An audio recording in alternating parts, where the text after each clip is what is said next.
निम्नलिखित में से किसे सबसे अधिक तरल संपत्ति माना जाता है? तो इसका जवाब है मुद्रा को। निम्न में से कौन सा नृत्य आमतौर पर उड़ीसा में किया जाता है? तो इसका जवाब है घुमरा। किस प्रसिद्ध चीनी दार्शनिक और विद्वान ने अपनी शिक्षाओं में नैतिक मूल्यों, पारिवारिक संबंधों और सामाजिक सद्भाव के महत्व पर जोर दिया है? तो इसका जवाब है कन्फ्यूशियस।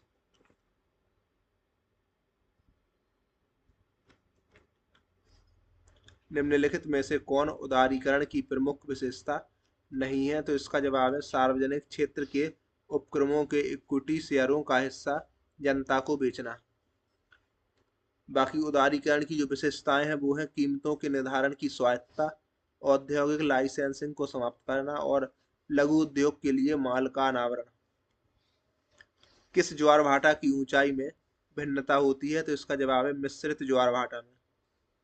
1916 में कांग्रेस और मुस्लिम लीग ने ऐतिहासिक लखनऊ समझौते पर हस्ताक्षर किए। अगला प्रश्न है प्लेटी हेलमिंथी में पाचन तंत्र में कितने छिद्र होते हैं? तो इसका जवाब है एक। 8वीं शताब्दी के मध्य में राष्ट्रकूट प्रमुख दंती दुर्ग ने अपने चालुक्य अधिपति को पद से हटा दिया और हिरण्यगर्भ यज्ञ नामक एक अनुष्ठान किया। अगला प्रश्न है भारत की आकस्मिकता निधि का संचालन राष्ट्रपति के द्वारा होता है। निम्नलिखित में से कौन सा सहकारी क्षेत्र के उद्योग का एक उदाहरण है? तो वो है कोयर उद्योग। निम्नलिखित में से किसे 26 जनवरी 1950 को राष्ट्रीय प्रतीक के रूप में अपनाया गया था? तो इसका जवाब है सारनाथ का सिंह शीर्ष। अजैविक के बारे में निम्नलिखित में से कौन सा दावा गलत है? तो वे पारिस्थितिकी तंत्र के जीवित घटक होते हैं। ऑप्शन नंबर 3 यही वाला कथन गलत है। बाकी जो कथन सही है वो है पारिस्थितिकी तंत्र के अजैविक घटक कभी जीवित नहीं थे। जल पारिस्थितिकी तंत्र का एक अजैविक घटक है और वे पारिस्थितिकी तंत्र के निर्जीव घटक हैं।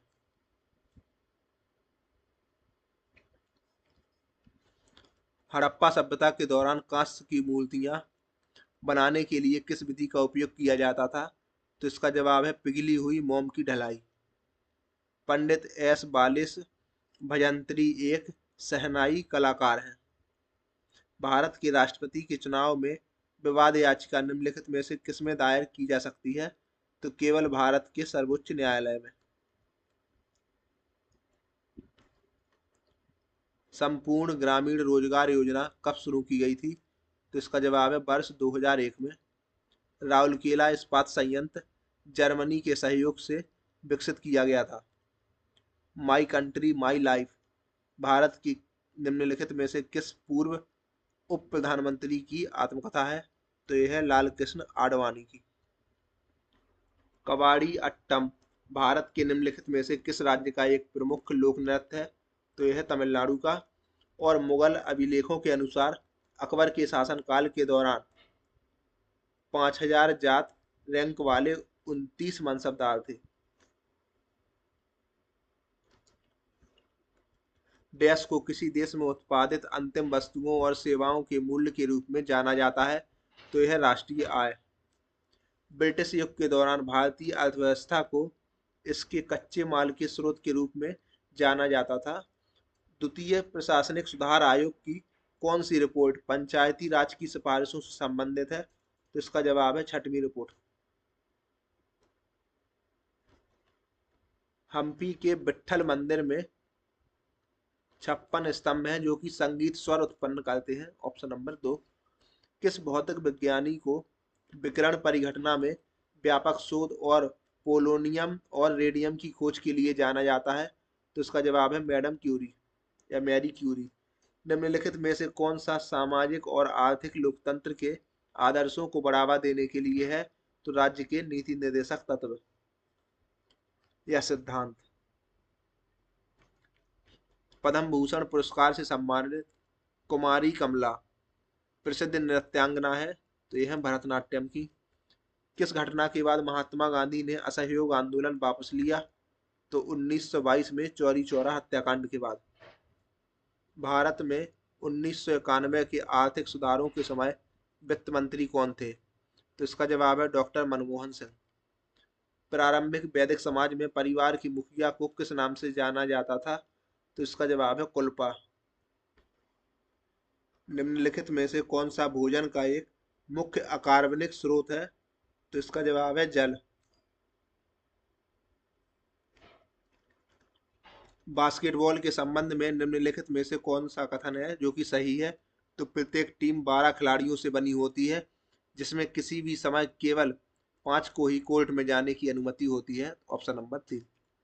निम्न में से किस वर्ष में बाल गंगाधर तिलक ने होम लीग की स्थापना की? तो वर्ष 1916 में।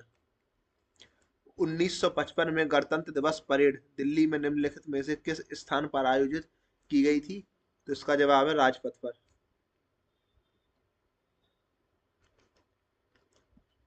निचली अदालत या सरकारी अधिकारी को अनिवार्य या पूर्णतः कार्यालयी कर्तव्यों को सही ढंग से निर्वाह करने हेतु बाध्य करने के लिए निम्न में से कौन सी रिट एक उच्च न्यायालय द्वारा जारी की जाती है?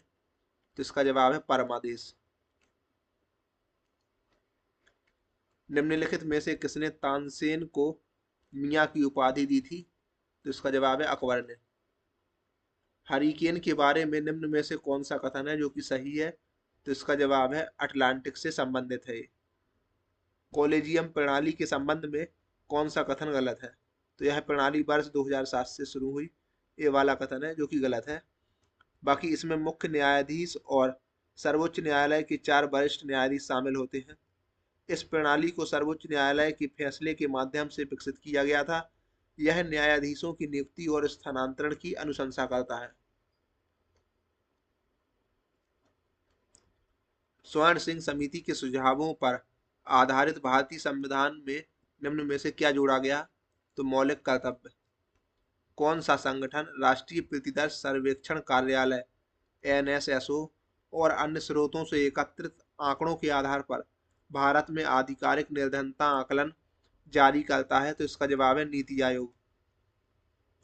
पश्चिमी घाटों की सबसे ऊंची चोटी निम्न में से कौन सी है? तो वो है अनाईमुड़ी। निम्नलिखित में से किस दिन नेताजी सुभाष चंद्र बोस की जयंती मनाई जाती है? तो 23 जनवरी को। भारत में नियोजित आर्थिक विकास की शुरुआत से पहले 1945 में निम्न में से कौन सी योजना शुरू की गई थी? तो इसका जवाब है जन योजना।